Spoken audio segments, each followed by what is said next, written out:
Welcome to the special transmission on Prime Minister Imran Khan's address at the UN General Assembly later tonight. Of course, he is there and there is much anticipation before his address at the 74th session of the United Nations General Assembly. And of course, he has said that he is only in the United States to highlight the issue of Kashmir and as an ambassador for the Kashmiris at the United Nations Forum. And we'll see what we can expect from his General Assembly speech. And we'll see, of course, what issues he's going to highlight, how he's going to put forward the stance of the Kashmiris who are continuing to suffer since the 5th of August under strict curfew restrictions and lockdown in the occupied valley. On the sidelines, we'll also be taking a look at Foreign Minister Shah Mahmood Qureshi's decision of boycotting his Indian counterpart's speech in the United Nations in protest against the Kashmiri oppression, of course, in the occupied valley. To talk more in detail about this, we have been joined by an IR expert, Ms. Afshan Tehseen Bajwa. Thank you for being with us today, ma'am. And we've also been joined by senior analyst Major Ehsan Bashir. Thank you for being with us, sir. Starting off with, of course, the speech that we're expecting to hear later tonight. And of course, this is something which was going to be the main highlight of the UN General Assembly session. And all eyes have always been set on what the Prime Minister is going to be speaking. We know that he's put forward the stance of Kashmir throughout his visit to the US on the sidelines and with his meetings with his counterparts as well. But what can we really expect out of a General Assembly session where the Prime Minister has already expressed disappointment with the international community? Is the response going to be any different?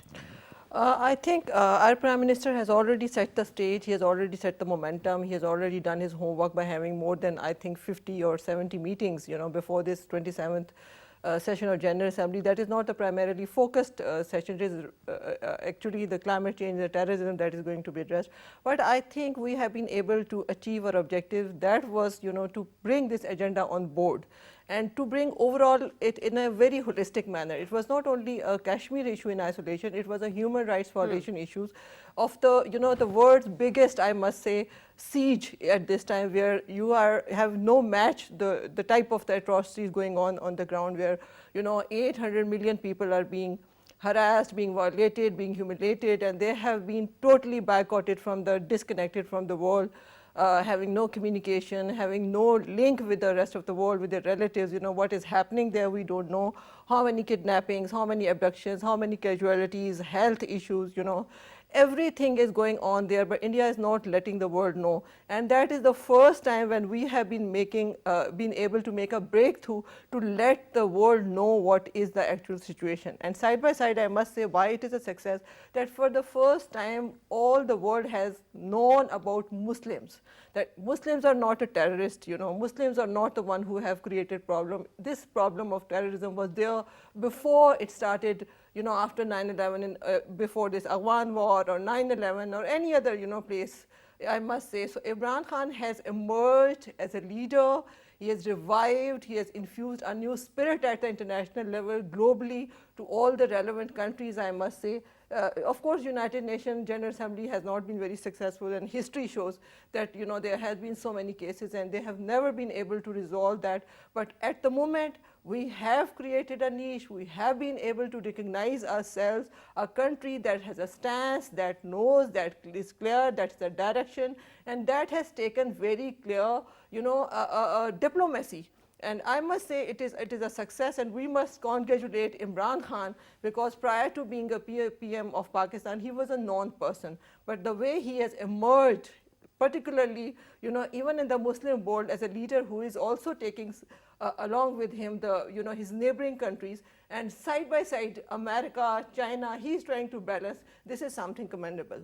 Right. Another thing, of course, that I would like to highlight here is the fact that the Prime Minister Modi is also going to be speaking, and he's speaking before Prime Minister Imran Khan. But he's expected to talk about peace and climate change and climate effects. And there has been a momentum recently where there were protests in various cities across the world where people protested regarding measures to combat climate change and its effects.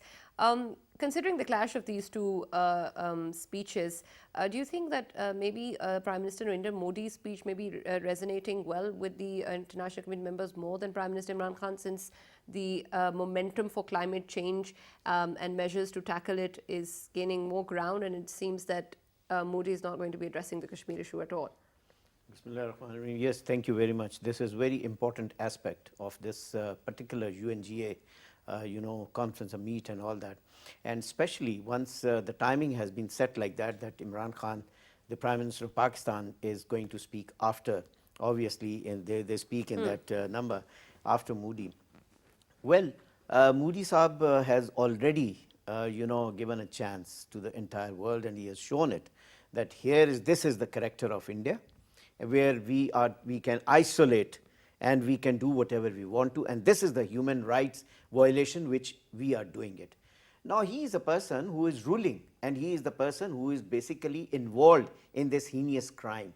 So first thing is that he is not going to talk on this heinous crime, because he never wants to accept that yes, India is doing these atrocities and India is committing a war crime kind of a thing, and India should be charge sheeted for that in front of such a huge gathering.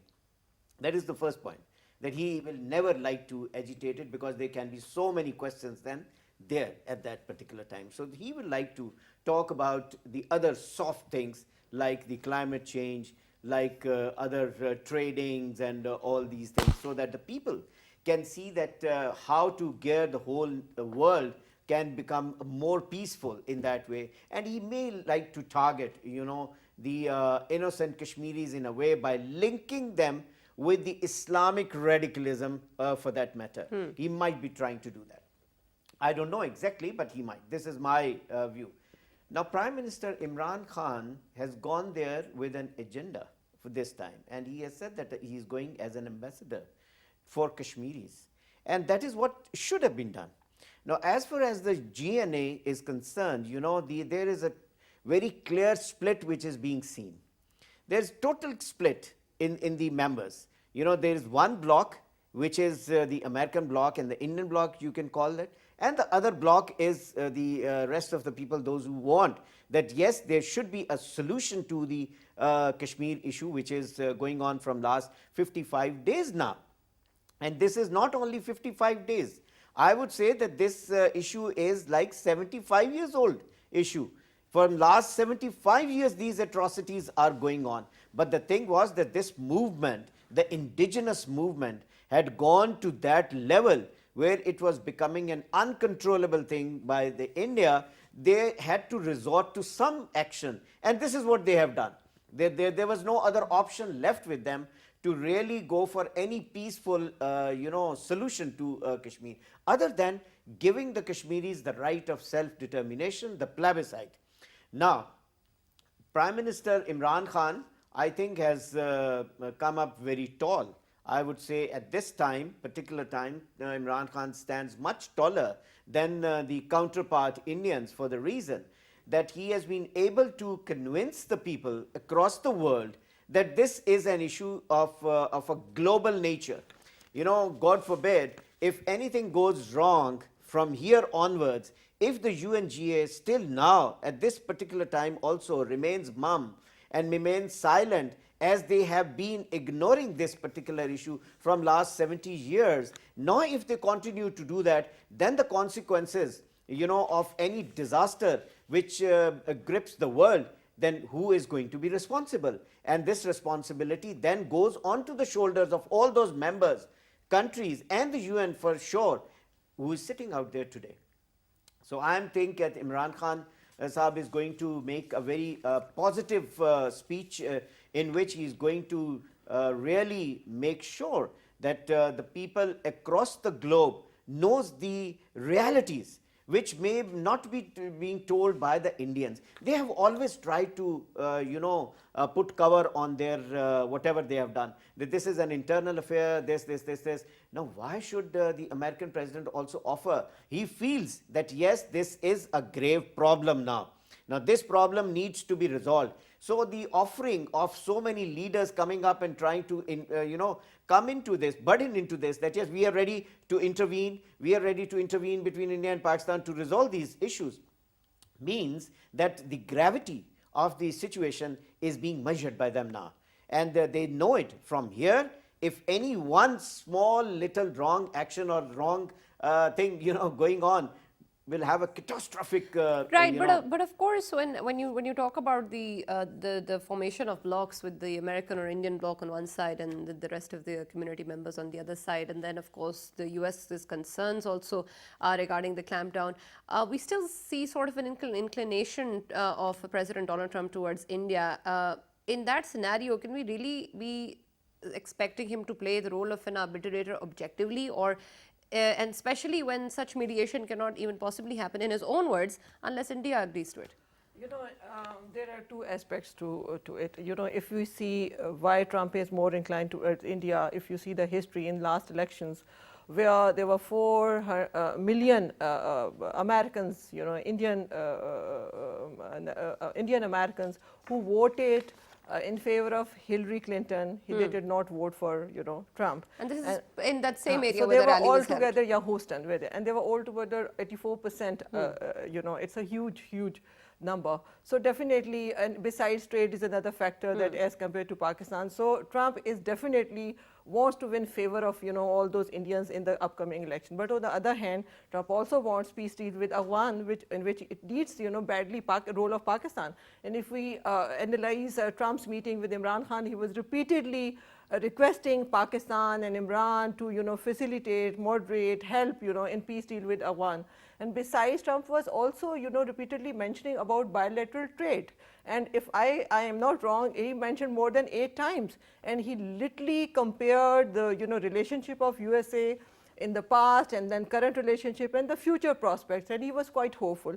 I think definitely it is a bare fact that all over the world, it's not only USA, people are now, you know, getting to blocks and, you know, taking sides based on economy and trade and mutual trust and all that interest. But on the other hand, Pakistan's geostrategic location is one of the, you know, determining factor in which US has to, you know, come towards Pakistan. So I must say now Pakistan is on the right track. The way it is trying to balance, it is trying to, you know, work with diplomatic relation, developing strong diplomatic relations with its neighboring countries. At the same time, the way Pakistan has come up internationally, you know, has started talking to America at an equal level, then again at the same time mentioning his strong cordial relationship with China. So all these things, I think, going to come in a positive manner, and we should say good luck to PM. Sure, of course. And President Donald Trump has also stated and admired his leadership and talked about how he trusts the new leadership in Pakistan, and that his relationship between the United States and Pakistan is much different than how it used to be before his leadership. Yet we also see that there are lots of heaps of praise also being showered on the Indian counterpart as well. And then at the end of the day, we are also looking at a sort of, like you mentioned, a sort of pressure towards Pakistan in terms of moderating its stance a little bit. Do you think, is there any possibility, Pakistan has put that condition pretty clearly and categorically has put it forward, that there will be no negotiations with India unless the curfew is lifted and the restrictions are lowered in the occupied valley. But is there any chance of any such possibility or any sort of understanding to be reached despite that not happening? I think if that happens, that means we are trying to loosen our stance on what we are trying to support here, and we should not do that. As an independent individual, I can say that. But then you should keep the momentum. The pressure should continue. It has to be there. Only then it brings it reaps fruit. However, having said this, you know, we should not be really perturbed about what the Americans say about India and what kind of relations do they enjoy between each other. We are bothered, we are you know, concerned. We should remain focused on as to what the relations are. We have relations with the rest of the world. You know, we should be really cherishing our relations with Turkey. We should be really cherishing our new annexes and new relations, you know, gearing up and going softening and developing with Russia. We should be really very happy to see that we are having such good relations with China. We should be very, very happy to have very good relations with Saudi Arabia. We should be very happy to see that a lot of countries depend on a lot of things on Pakistan. However, Pakistan being a smaller country in size and in the volume of trading, well, that also, it basically confuses so many. You know, India has, a huge trade, things with America and with the rest of the world. By the way, with China also, India has more trading than what the Chinese have with Pakistan. That should not make the Chinese and the Pakistani relations, different, but we have very good relations. What I wanted to make a point here was that once this split is seen, that means that Pakistan, whatever Pakistan has been saying, is absolutely correct. Initially, earlier, there was no split being seen in the UNGA. We have been talking, and Pakistan was the only country who has been talking about atrocities in Kashmir for last so many years. But has someone spoken on that? Has ever someone supported to that level? Or UN accepted once only, yes, this is an issue and it needs to be resolved. But UN has never pushed, put their pressure which they can do that. This is for the first time that even the members have confessed that yes, this is an issue. Now this is a great success. This is a great victory of Pakistan, and not only Pakistan. This is, I would say, a great victory for the people of Kashmir and Indian occupied Kashmir. This is a great victory for them, because after all these sacrifices which they have been given continuously from since independence till now, which they have done, has come up. They have proved to the world that we do not want this arrangement. We need to be given a right of self-determination. Nobody is saying that they are going to tomorrow, side with Pakistan and say, okay, we are part of Pakistan. But if they're willing, then who can stop them by doing it? Of course, it's important for them to have their own independent choice. Another thing that we got from the US State Department was that how the Prime Minister of Pakistan was drawing parallels between Nazi Germany and then Modi's India, and of course the fascist ideology that the Modi government is employing there and in other parts of the country as well, not just in Kashmir. However, we heard a statement coming in from the US State Department calling for a lowering of rhetoric, and that this is not really welcome, especially between two nuclear power states. Do you think that is a fair demand? I think I am really, really appreciating IK, the way he has, created, this image of Modi, and the way he made all the world understand what he's doing in Kashmir. And Nazism or Hitler were the right word he described for Modi, because otherwise the rest of the world was not able to see, to understand, to assess what type of heinous crime he has done. But it seems like the US is not really welcoming of this. That's what I'm saying. If you really see President Donald Trump, whom Imran Khan has said a number of times, the most powerful president of the most powerful country of the world, the way he was using that derogatory language about his own predecessor Barack Obama again and again, that was more, I must say, below the level. That the way he was mentioning, he was calling other countries, terrorists, and the very foul language he was using, that was wholly, solely unwelcoming. Imran Khan has a legitimacy, a proof and evidence to relate it, to say it, to give numbers, to give all the facts and figures, and with full proof, he mentioned. And I must say, though it was a this UNGA, it was about climate, and again and again, I really becoming more, appreciating Imran Khan, the way he strategically created a link of war between two nuclear countries and the impact on the climate. It's not a simple thing, because once any two countries, even in the past or even now, they will have a head-on collision through a traditional war, but it might end into nuclear, and then the impact which the world will not be able to bear. But it will not be only on South Asia, but the whole world, in terms of the migrants phenomena, climate change, economic, all the negative impact on the economic situation on the world. All the countries who have invested in India or anywhere else, they have to look it towards that, because he is again and again warning, telling, to the whole world that please take it seriously. And I must say, this was the most relevant time when he has, addressed Islamophobia, he addressed the wars, possibility of wars between the two countries, he has addressed all the, myths and negativities which over the past maybe few decades, the whole Western world had created about Muslims, and we have been suffering. So this is the time which he was already known globally as a hero, as a celebrity. So he managed it very well. Right. But what do you think of the demand of lowering the rhetoric? Do you think that puts a question mark on the credibility of this parallel that's being drawn between the two? I think the two countries have got their own interests in place.